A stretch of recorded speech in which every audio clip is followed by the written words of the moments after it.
Santo ministrou algo lindo no meu coração. Marcos capítulo 15, versículo de número 21. Na hora que o pastor fala que mandou abrir meu evangelho, eu falei, meu Deus.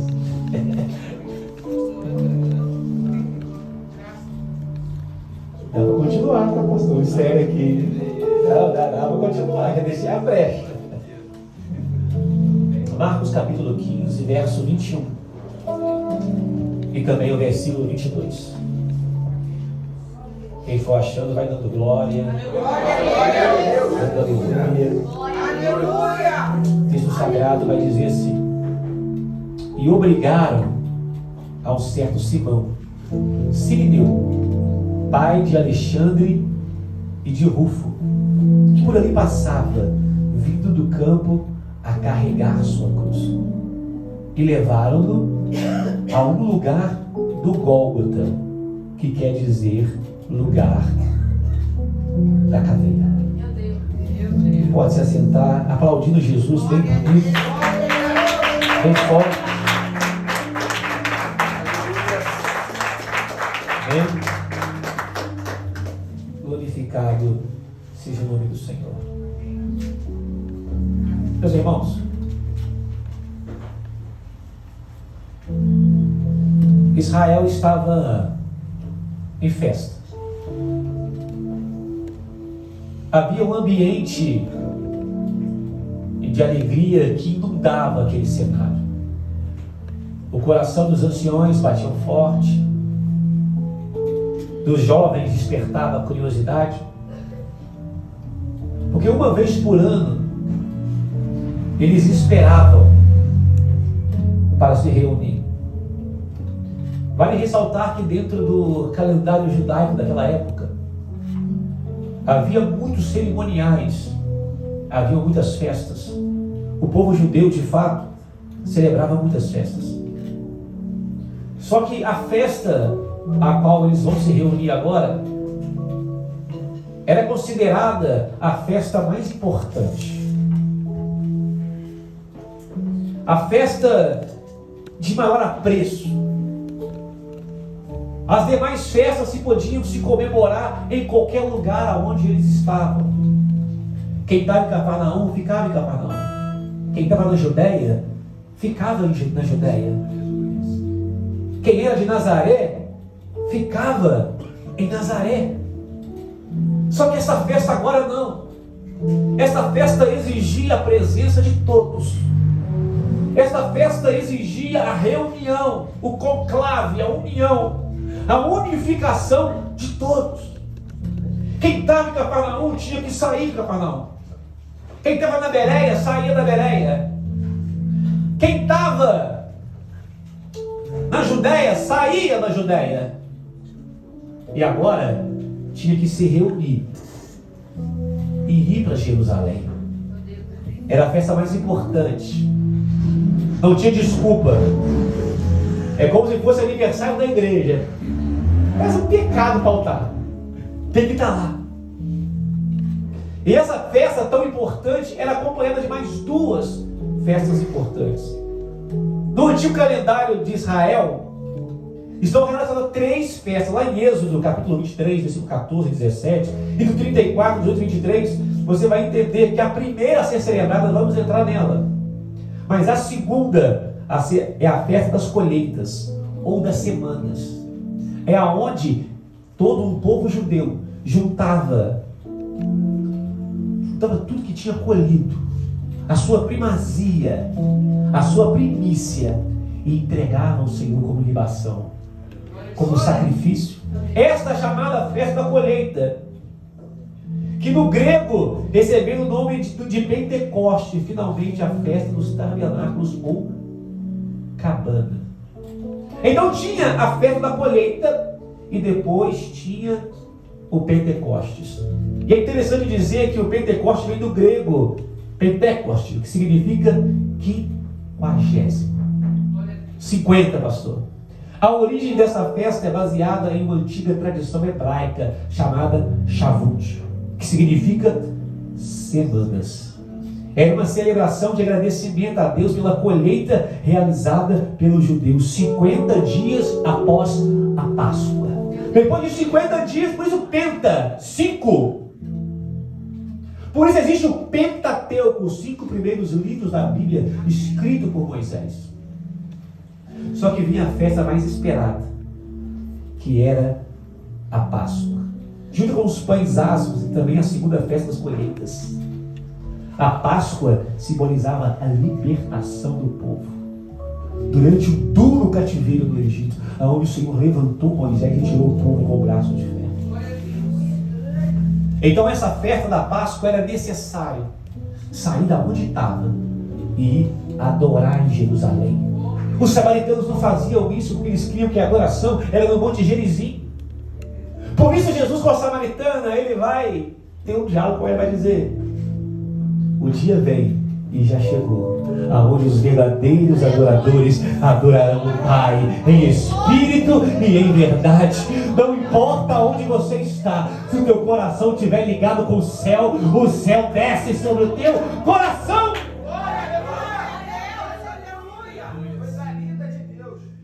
E se nós olharmos todo o calendário judaico, você vai ver que tem celebração para tudo. Para nascer, para morrer, para crescer, para criar. O povo que ama festa, pastor. Mas o que me chama a atenção é um povo que ama festa, mas já experimentou a dor, o luto, o sofrimento, o exílio. 430 anos no Egito. Vamos somar aí, 430 anos no Egito, mais 40 no deserto, mais 70 de um cativeiro babilônico.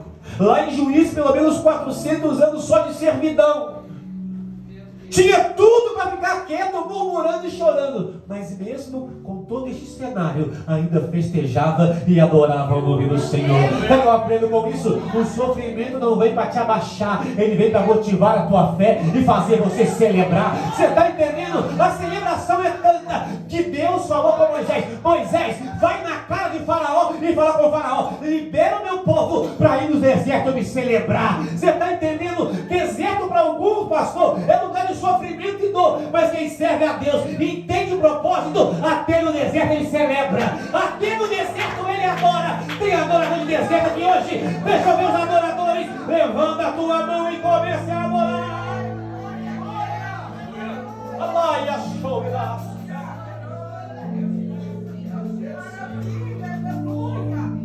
Então a festa da Páscoa era importante. E quem era fiel de verdade, religioso de verdade, ia. E agora um homem que não tinha a etnia judaica, mas se converteu ao judaísmo, se desloca lá da sua terra. Uma vez por ano ele fazia isso. Saía lá de Cirene, por isso sirineu.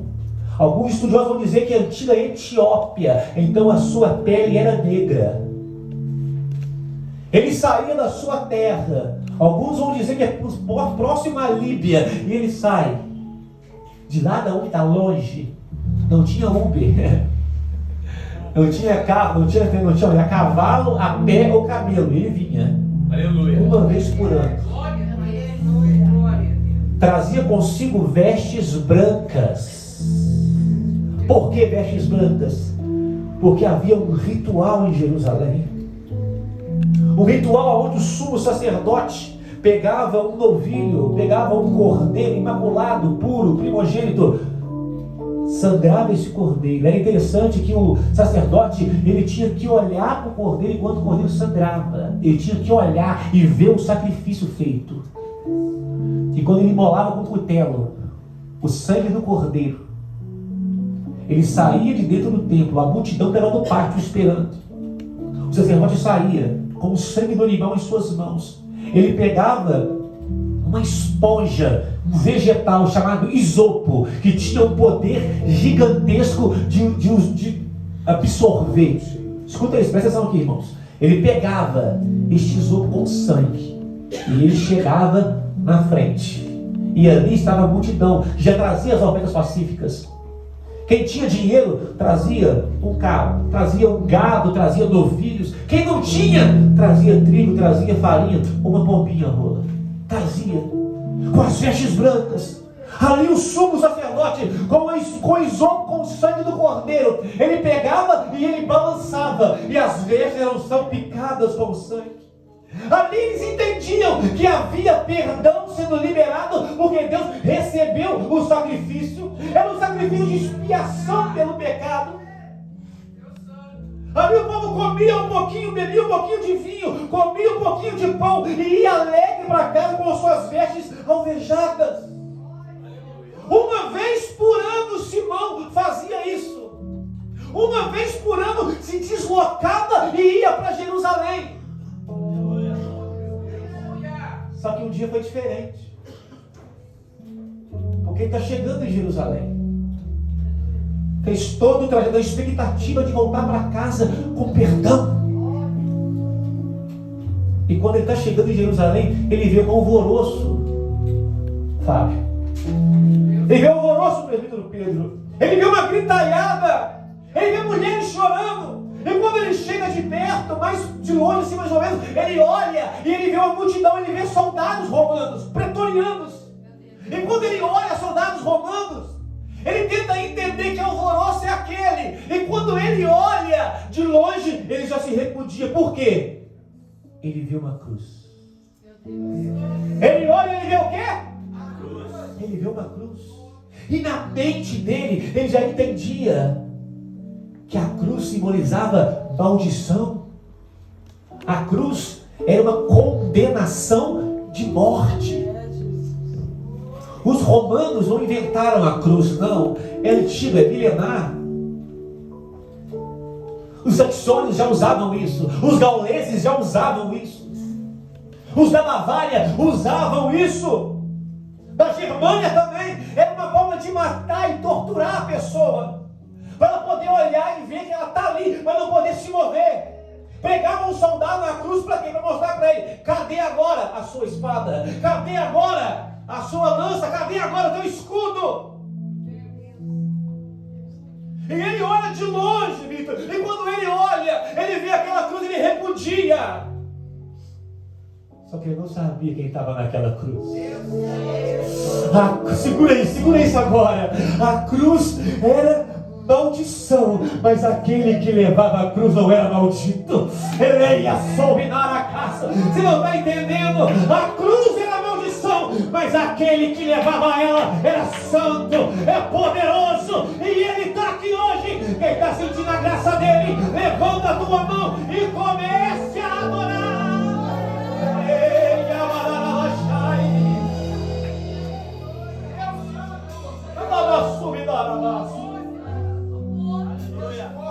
Só que tem um porém. Ele tem que chegar em Jerusalém. A multidão está passando no caminho. Está passando no caminho. Ele tem que ir, mas a multidão está ali. Tem momentos na vida que não dá para fugir, querido. O que Cristo tem para a sua vida, não existe outra rota. O que Cristo tem para a sua vida, não tem caminho alternativo. O que Cristo tem para a tua vida, não tem como fugir. Ele te colocou na rota, Ele te colocou no caminho. Você pode tentar ir para lá, tentar ir para cá, não adianta. O GPS do céu te pega, a rota de Deus te pega. Você poderia estar em tanto lugar hoje, mas Jesus te trouxe para aqui para dizer para você: eu estou morrendo, sangrando, mas tem vida chegando para você. Quem pega essa palavra agora? Leia lá e a sobra palavra das terras.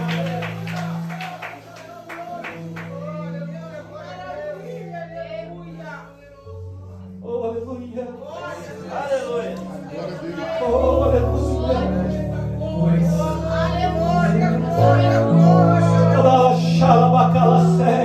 Eu estou sentindo uma unção de quebrantamento descendo sobre a casa hoje. Ai, a Sominai. Deus está dizendo: eu estou curando, eu estou curando. O que era para dar errado vai dar certo. O que era para matar vai trazer vida. O que era para humilhar vai honrar. Deus está dizendo: te coloquei na rota, te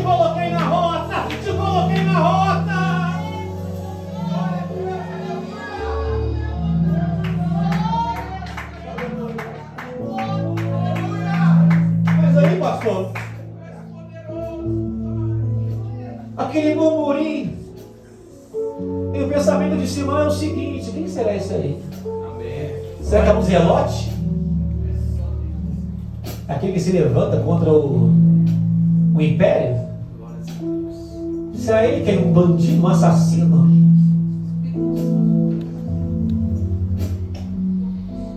Só que de repente, no meio do murmurinho, talvez ele pergunta para alguém. Alguém diz: rapaz, você está sabendo? Não. O que aconteceu? Pilatos fez um induto. Segura a chave. Fez um induto. Liberou Barrabás e mandou crucificar o tal de Jesus aí. Filho de José, Maria, lá daquele lugar esquecido chamado Nazaré.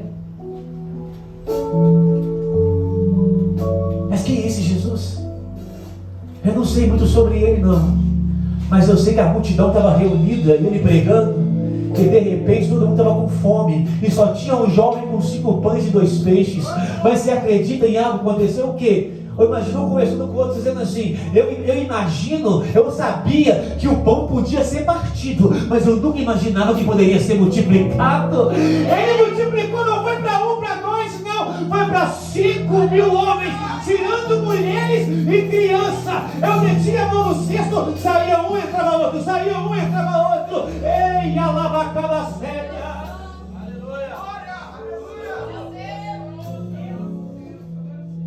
Também não sei quem é ele, não. Eu só sei que eu estava ali, tinha um cego lá no caminho de Jericó. Aquele cego gritou, foi chamou. E ele atendeu. E de repente ele falou com o cego: o que queres que eu te faça? E o cego falou: que eu torne a ver. E a primeira visão que o cego teve não foi do chinelo, não foi do passarinho. A primeira visão que o cego teve foi daquele que trouxe a vista.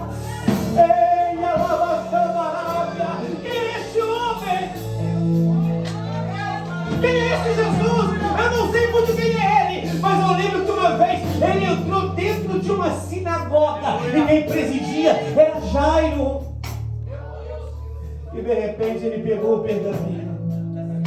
E quando ele pega o pergaminho, ele fala assim: o Espírito de Deus está sobre mim.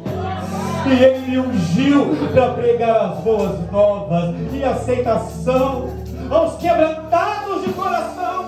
E de repente ele fecha o pergaminho, olha para a multidão e fala: hoje se cumpre entre vós esta palavra. Eu sou o que sou. Aí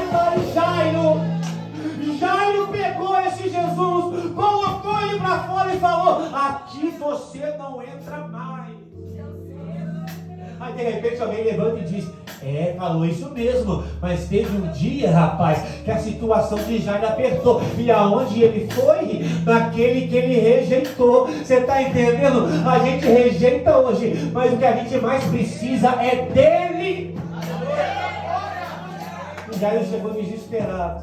E Jesus falou: vão na tua casa. Aí entra outro no assunto e fala: rapaz, você não sabe o que aconteceu no caminho. O quê? Imagino se não recebendo informações. No caminho, uma mulher que há 12 anos vinha sofrendo de uma hemorragia. Essa mulher tinha que entrar na cidade batendo no peito, gritando: imunda, imunda, imunda, porque ela perdeu tudo: direito de ir e vir, direito de cultuar, de ter família, de se relacionar. Perdeu tudo. Ela veio por baixo e ela tocou nele. E de repente ele parou e falou assim: quem me tocou? E de repente um dos seus discípulos falou assim: Senhor, tu pergunta quem tocou? A multidão te aperta, Jesus. Eu não estou perguntando quem me apertou, é quem me tocou. Porque apertar é agressividade, tocar é sutileza. Aqui eu abro um parênteses para dizer: enquanto você ficar apertando Jesus na parede, nada vai acontecer. Ele está dizendo: me toca, me toca, me toca. Quando toca em mim, sai de mim virtude e eu curo. Ei, ele curou aquela mulher para dizer para Jairo: Jairo, o que eu faço na rua, eu faço dentro da tua casa. E Simão: e aí? E aí que ele pegou o seu talit. Por isso que ele fala, Talita come. Talita não é o nome da menina, sabia? Não. A Bíblia não fala o nome dela. Talita, ou o original dela dizer Talit, Talita, Talit. É como se ele orasse, pelo poder da oração feito com o Talit, eu te digo, levanta. Mas o judeu tampava. Quando o judeu usava o talit assim, normal, é como se fosse um uniforme. Pronto, com terno e gravata. Mas quando ele coloca o talit sobre sua cabeça, ele estava em oração, ele estava em súplica.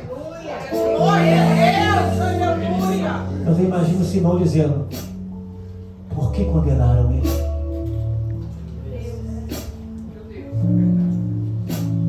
E Simão olha, quando Simão está passando, diga, obrigado, eu preciso ir embora. Eu preciso ir em Jerusalém, eu preciso ir no templo. E quando ele está passando, Jesus está passando junto. Caminhos dos dois se cruzam.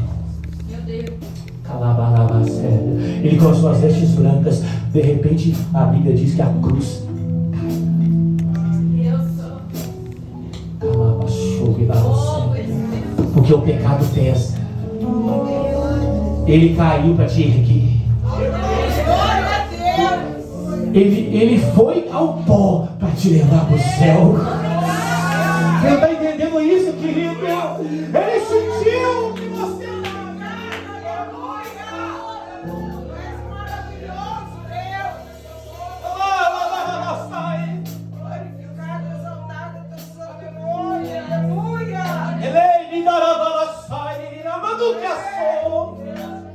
e como a cruz cai, ela cai na hora que Simão passa. Estratégico! E quando a cruz cai, Simão vai passando, de repente o guarda, pum, eu peguei. Olhou para ele, olhou para a multidão. Tinha tanta gente ali, mas olhou para ele. Pelo simples fato da sua cor ser diferente. Olhou para ele e falou, ajuda ele a carregar. Pega a cruz. E a cruz era pesada. Para começar, a cruz não era de Jesus. A cruz era de quem? Barrabás. Não, Barrabás. Vai chegar na gente. Era de Barrabás. Segundo a história, o pastor é fera nisso. Barrabás tinha quase 2 metros de altura. E a cruz era feita 5 dias antes, enquanto estava no cárcere, o preso. 5 dias antes, eles pegavam a haste e o bastíbulo e assim formavam uma cruz. Faziam-se as cavidades para poder entrar os pregos. Detalhe, a cruz não era lavrada, tinha firpas. E era de madeira pesada, bruta. Imagina, estudiosos dizem possivelmente 120 quilos o peso da cruz. Jesus estava machucado, ferido, não comeu, não bebeu.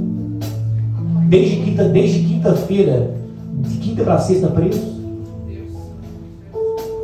A cruz pesa e ele cai. Agora, o desespero de Simão entra em ação. E quando ele pega aquela cruz, o sangue que havia de Jesus jorrado pinga nas suas vestes. Ele está todo em sangue, está dizendo, meu Deus, o sangue de um bandido. Era para ser o sangue do cordeiro. Mas ele não sabia que o cordeiro estava o tempo todo ali. Ele não viu, ele não estava quando João falou assim, ó, eis o cordeiro de Deus que tira o pecado do mundo. João Batista diz assim, eu vi o cordeiro que tira o pecado do mundo. Mas já Labacétia, João Evangelista, ele vai dizer assim, não é mais cordeiro, é o leão da tribo de Judá. Eleia, saia da lavácia. E ele vai carregando junto com Jesus. Eu não sei se houve alguma fala, eu não sei se houve algum diálogo, mas eu creio que Jesus olhou dentro dos olhos dele. E ele olhou dentro dos olhos de Jesus. E agora o peso é dividido. Aqui eu abro um parênteses para dizer, vai ter momentos na vida que a cruz vai pesar. Vai ter momentos na vida que o peso da acusação vai ser grande, que o peso da frustração vai ser grande, que o peso do medo vai ser grande, e a cruz vai parecer uma tonelada, e você vai cair. Aí você vai orar e vai dizer, Deus, tira a cruz, Deus arranca a cruz, oh, Deus diminui o peso dela. Deus vai dizer, não, ela tem a sua medida, a sua estatura, é possível você carregar, mas fica tranquilo, quando a cruz estiver pesada, Deus vai levantar um Simão no meio do caminho, que vai pegar na tua cruz e vai te ajudar na caminhada. Mas missionário, vai ter muitos como Simão, que vai ser obrigado a carregar a cruz. Fica tranquilo, se faltar Simão na terra, ainda existe um Simão chamado de Espírito Santo. É Ele que conduz, é Ele que fortalece, é Ele que autoriza os teus ombros e diz, continua, continua, continua, continua. É necessário você morrer nela para você viver em mim. Leia, Abadachai. Vou encerrando. Estou entrando para encerrar, né? E de repente, meu Deus, quando chega no Gólgota, no Monte da Caveira, Simão agora é despachado, vai embora. E ele está indo embora, Marcelo, frustrado, cheio de sangue nas suas vestes. E tem que fazer todo o trajeto de volta. Não pôde oferecer o sacrifício, não pôde festejar. A necessidade que motivava ele era grande, porque enquanto ele estava indo, tinha uma família doente esperando em casa. Segundo a história, tinha uma filha que era muda, e tinha mais 2 filhos varões. Por isso o texto vai dizer, Alexandre e Rufus. E agora ele está voltando para casa, todo ensanguentado. Imagina ele chegando em casa, a filha, e ela vai dar um abraço no pai. E quando ela dá um abraço no pai, o sangue de Jesus que estava nele passa para ela, e diz a história que aquela que era muda voltou a falar. Simão não estava entendendo, mas o sangue que ele estava levando para casa ia mudar a tua história, ia mudar. Ei, querido, você está entendendo? Esse sangue está sobre a tua vida hoje e você vai levar para casa. Fica de pé, fica de pé.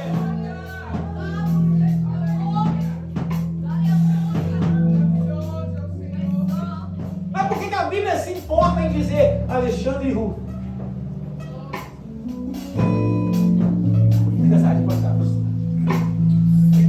Porque você sabe Alexandre e Rufus. Mais na frente, estes 2 jovens vão ser discipulados por Paulo. Estou certo, pastor? Sei, não é história. Ficamos de pé. Quer pegar a palma, pastor? E estes homens foram servos de Deus. Se não me engano, lá em Coríntios, alguma coisa assim, vai relatar sobre Alexandre e sobre Rufus. O caminho que era para a ruína virou bênção. Ele queria um cordeiro, mas mal sabia ele que teve um encontro com o Cordeiro de Deus que tira o pecado. Põe a mão no seu coração, põe a mão no seu coração.